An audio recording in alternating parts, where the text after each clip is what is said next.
श्री संजय राउत। धन्यवाद सर। कल तक के सदन में डेडलॉक था, आज लॉक खुल गया है।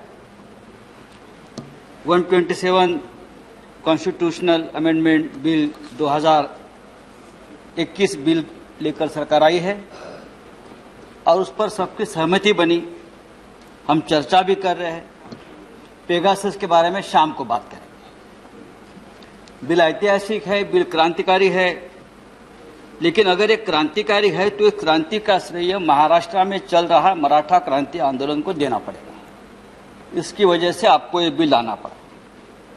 अपने हक के लिए लाखों मराठा युवक बच्चे सड़क पर उतरे और बहुत ही डिसिप्लिन तरीके से आंदोलन किया, लेकिन कहीं भी लॉ एंड ऑर्डर का समस्या खड़ी नहीं हुई। ना किसी के ऊपर पत्थर पड़ा, ना कहीं एक शीशा टूटा।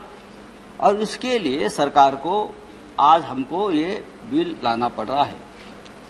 इस विधेयक के तहत राज्य सरकार का ओबीसी के लिए आरक्षण की सूची तैयार करने और अपने हिसाब से उन्हें आरक्षण देने का अधिकार मिल जाएगा। और इसके लिए महाराष्ट्र के मुख्यमंत्री उद्धव ठाकरे जी, डिप्टी सीएम अजित पवार, अशोक चव्हाण सब दिल्ली में आए, प्रधानमंत्री जी से मिले और आग्रह किया कि जब तक आप ये अमेंडमेंट नहीं करेंगे तब तक हम आगे नहीं जा सकते। महाराष्ट्र में मराठा समाज ने एक लंबी लड़ाई इसके लिए लड़ाई है।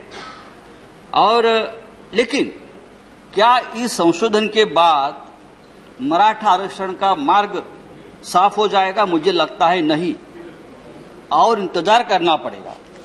क्योंकि 5 में जो सुप्रीम कोर्ट ने जो फैसला दिया है कि मराठा आरक्षण का जो कानून महाराष्ट्र के असेंबली में बनाया था उसे सुप्रीम कोर्ट ने खत्म कर दिया। किसी समाज को सामाजिक शैक्षणिक रूप से पिछड़ा घोषित करने का अधिकार राज्यों को नहीं बल्कि केंद्र को है।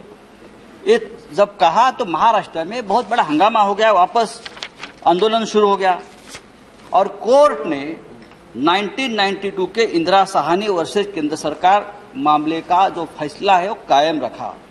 वो फैसला क्या था कि किसी भी आधार पर रिजर्वेशन का कोटा 50% से ज्यादा होने पर जो रोक लगाई गई थी वो कायम रही।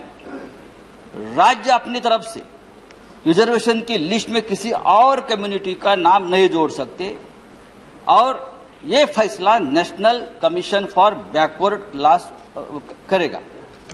ये जो राष्ट्रीय पिछड़ा आयोग है जो 2018 में मोदी सरकार ने बनाया, 2018 में 102वां जो अमेंडमेंट किया, क्लॉज 342A पेश किया और इस अमेंडमेंट के तरह उनको जो अधिकार दिया है उस कमीशन को, तो उससे क्या हो गया कि पूरे राज्य के अधिकार जो है वो केंद्र को आ गए। उसी वक्त सब ने चेतावनी दी थी कि इतने ज्यादा अधिकार आप एक कमीशन को, केंद्र को मत देना और राज्य के अधिकार मत छीनना। लेकिन सरकार ने उस वक्त जो गलती की थी और गलती के बावजूद सरकार अपनी ही पीठ थपथपा लेने लगी थी। बात ऐसी है, ये आदत है, उससे सीखना चाहिए। गलती का भी इवेंट कैसा करें? संजय जी चेयर को गलती का भी इवेंट, फिर गलती दुरुस्त करने के बाद उसका उत्सव मनाने का इवेंट, ये सरकार से सीखना चाहिए। और उनको ये इतना कॉन्फिडेंस कहां से आता है ये मुझे मालूम नहीं। अगर इतना कॉन्फिडेंस है थोड़ा हमारे पास उधार दे दो, यहाँ भी थोड़ा कॉन्फिडेंस की जरूरत है। सर आज आप ये बिल लेकर आए हैं, लेकिन ये बिल आधा अधूरा है। ये बिल में आपने अमेंडमेंट के बावजूद भी जब तक आप आरक्षण पर जो 50% का जो सीलिंग आपने रखा है वो 30 साल पुराना है। 30 साल हो गए। 30 साल में वो ऊपर अगर आप नहीं बढ़ाओगे तो ये आज अमेंडमेंट किया है और कुछ आप बदलाव करेंगे? कुछ नहीं। यहाँ इस सदन में देखिए हमारे छत्रपति संभाजी राजे बैठे हैं, ये आंदोलन के नेता थे। छत्रपति जी हमारे कोल्हापुर के ये जो आंदोलन चला सबसे बड़े नेता तो छत्रपति साहब थे हमारे। आज उनको भी यही भावना है कि 50% का आरक्षण जो है उसकी मर्यादा बढ़नी चाहिए। सर, आज महाराष्ट्र में नहीं, देश भर के ओबीसी बीसी के लाखों युवा अपनी तरफ देख रहे हैं कि हम क्या करने जा रहे हैं। महाराष्ट्र छत्रपति शिवाजी महाराज की भूमि है। हमारे हाथों में हमेशा राष्ट्र की संरक्षण के लिए एक तो तलवार रही या बंदूक रही है, आपको मालूम है, और ये हमारा धंधा रहा है।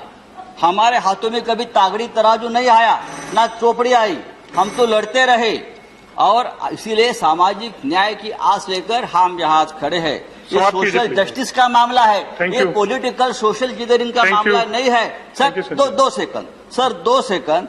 छत्रपति शिवाजी महाराज के वंशज शाहू महाराज ने अपने राज्य कोल्हापुर में सामाजिक न्याय स्थापित करने के लिए पहले इस देश में सबसे पहले कदम उठाई थी। 26 जुलाई 1902 यानी 119 साल पहले छत्रपति शाहू जी महाराज ने यह ऐलान कर दिया था कि उनके राज्य में सभी सरकारी नौकरियां और स्कूल कॉलेज में अब से दलित, पिछड़ों और आदिवासियों के लिए 50% आरक्षण दिया जाएगा। SC, ST, OBC का 50% आरक्षण देने वाला वो राजा महाराष्ट्र का था, वो राजा मराठा था। आज वही मराठा समाज महाराष्ट्र में अपने हक के लिए सड़क पर उतरा और न्याय मांग रहा है। उसे नहीं चाहिए, उसे अधिकार चाहिए। और मुझे थैंक यू, सरकार ये 50% का जो मर्यादा धन्यवाद।